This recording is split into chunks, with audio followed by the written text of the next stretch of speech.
ಮಿತ್ರರೇ ನಮಸ್ಕಾರ. ನಿಮ್ಮ ಜೀವನದಲ್ಲಿ ಹಣದ ಕೊರತೆ ಇಲ್ಲ, ಆದರೆ ಮನಸ್ಸಿನಲ್ಲಿ ಯಾವಾಗಲೂ ಒಂದು ಭಯ ಇದೆಯಾ? ಹಣ ಮುಗಿದರೆ ಏನು ಮಾಡುವುದು?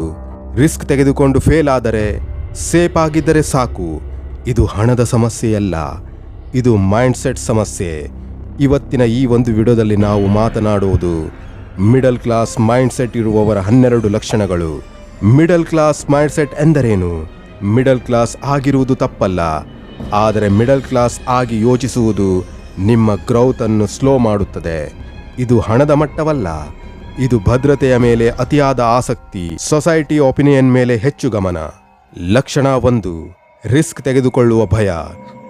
ಸೇಫ್ ಜಾಬ್ ಇದ್ದರೆ ಸಾಕು, business risky, investment dangerous. Risk ಅಂದರೆ ಡೇಂಜರ್ ಅಂತ ಯೋಚಿಸುವುದು. ಆದರೆ ಸತ್ಯವೇನು ಗೊತ್ತಾ? ರಿಸ್ಕ್ ಇಲ್ಲದೆ ಗ್ರೋತ್ ಇರೋದಿಲ್ಲ. ಲಕ್ಷಣ 2, ಸೊಸೈಟಿ ಏನು ಹೇಳುತ್ತೆ ಅನ್ನೋ ಭಯ. ಜನರು ಏನು ಹೇಳುತ್ತಾರೆ?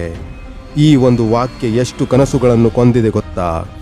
ಡ್ರೀಮ್ ದೊಡ್ಡದಾದರೆ ಮಿಡಲ್ ಕ್ಲಾಸ್ ಮೈಂಡ್ಸೆಟ್ ಮೊದಲು ಕೇಳೋದು ರಿಲೇಟಿವ್ಸ್ ಏನು ಹೇಳುತ್ತಾರೆ.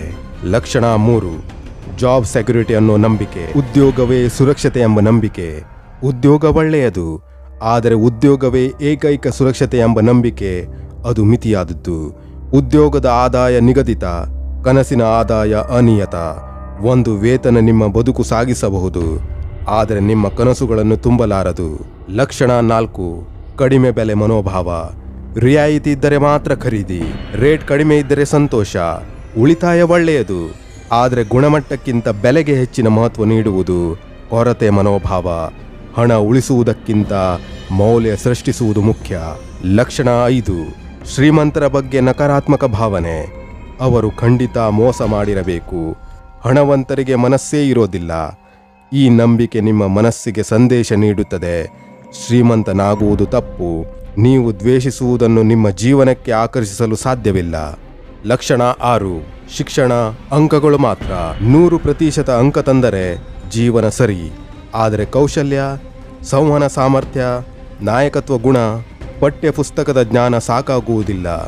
ಜೀವನ ಪಾಠಗಳು ಬೇರೆ. ಲಕ್ಷಣ 7, ಸೋಲಿನ ಮೇಲೆ ಅತಿಯಾದ ಪ್ರತಿಕ್ರಿಯೆ. ಒಂದು ಸೋಲು ಬಂದರೆ ಇದು ನನ್ನ ವಿಧಿ. ಮಧ್ಯಮ ವರ್ಗದ ಮನೋಭಾವ ಸೋಲನ್ನು ಪೂರ್ಣ ವಿರಾಮವಾಗಿ ನೋಡುತ್ತದೆ, ವಿಜಯ ಮನೋಭಾವ ಅದನ್ನು ಅಲ್ಪ ವಿರಾಮವಾಗಿ ನೋಡುತ್ತದೆ. ಸೋಲು ಅಂತಿಮವಲ್ಲ, ಅದು ಪಾಠ. ಲಕ್ಷಣ 8, ಕಂಫರ್ಟ್ ಝೋನ್ ಪ್ರೀತಿ. Same routine, same people, same life, same job. Change ಎಂದರೆ ಡೇಂಜರ್ ಅಂತ ಭಾವನೆ. ಗ್ರೌತ್ ಯಾವಾಗ ಬರುತ್ತದೆ ಗೊತ್ತಾ? ಕಂಫರ್ಟ್ ಝೋನಿಂದ ಹೊರಗೆ ಬಂದಾಗ ಮಾತ್ರ. ಲಕ್ಷಣ 9, ಹಣ ಖರ್ಚು ಮಾಡುವಾಗ ಅಪರಾಧ ಭಾವನೆ. ಸ್ವತಃ ನಿಮಗೆ ಏನಾದರೂ ಖರೀದಿ ಮಾಡಿದರೆ ಮನಸ್ಸಿಗೆ ಕಿಚ್ಚು, ಹೂಡಿಕೆ ಮಾಡಿದರೆ ಅನುಮಾನ. ಹಣ ಬದುಕಲು ಮಾತ್ರ, ಸಂತೋಷಕ್ಕೆ ಅಲ್ಲ ಎಂಬ ಭಾವನೆ. ಹಣ ಒಂದು ಸಾಧನ, ಅದು ನಿಮ್ಮನ್ನು ಬೆಳೆಸಲು. ಲಕ್ಷಣ 10, ಹೋಲಿಕೆಯ ಬಲೆಗೆ ಬೀಳುವುದು. ಅವನಿಗೆ ಮನೆ ಇದೆ, ಅವಳಿಗೆ ಸರ್ಕಾರಿ ಉದ್ಯೋಗವಿದೆ. ಇತರರ ಸಾಧನೆಯನ್ನು ನಿಮ್ಮ ಮಾಪಕವಾಗಿಸಿಕೊಳ್ಳುವುದು ಆತ್ಮವಿಶ್ವಾಸ ಹಾಳು ಮಾಡುತ್ತದೆ. ಯಶಸ್ಸಿನ ಅಳತೆ ನಿಮ್ಮ ಕನಸಿನಿಂದ ಆಗಬೇಕು, ಸಮಾಜದ ಮಾನದಂಡದಿಂದ ಅಲ್ಲ. ಲಕ್ಷಣ 11, ದೀರ್ಘಕಾಲದ ಯೋಜನೆ ಕೊರತೆ. Short term thinking. Monthly salary ಬಂದರೆ ಸಾಕು, ಲಾಂಗ್ ಟರ್ಮ್ ವೆಲ್ತ್ ಪ್ಲಾನಿಂಗ್ ಇಲ್ಲ. ಇನ್ವೆಸ್ಟ್ಮೆಂಟ್, ಅಸೆಟ್ಸ್, ಪ್ಯಾಸಿವ್ ಇನ್ಕಮ್ ಇವುಗಳ ಬಗ್ಗೆ ಯೋಚನೆ ಕಡಿಮೆ. ಲಕ್ಷಣ 12, ದೊಡ್ಡ ಕನಸು ಕಾಣುವ ಭಯ. ಕನಸು ಇದೆ, ಆದರೆ ಹೇಳಲು ಹೆದರಿಕೆ. ನಮ್ಮ ಮನೆಯ ಹಿನ್ನೆಲೆ ನೋಡಿಕೊಂಡು ಕನಸು ಕಾಣು. ಮಧ್ಯಮ ವರ್ಗ ಮನೋಭಾವ ಕನಸಿನ ಗಾತ್ರವನ್ನು ಕಡಿಮೆ ಮಾಡುತ್ತದೆ. ಆದರೆ ನೆನಪಿರಲಿ, ಹಿನ್ನೆಲೆ ನಿಮ್ಮ ಆರಂಭ, ಆದರೆ ಅದು ಅಂತ್ಯವಲ್ಲ. ಕೊನೆಯದಾಗಿ ಹೇಳುವುದೇನೆಂದರೆ, ಒಂದು ವಿಷಯ ಸ್ಪಷ್ಟವಾಗಿ ಕೇಳಿ.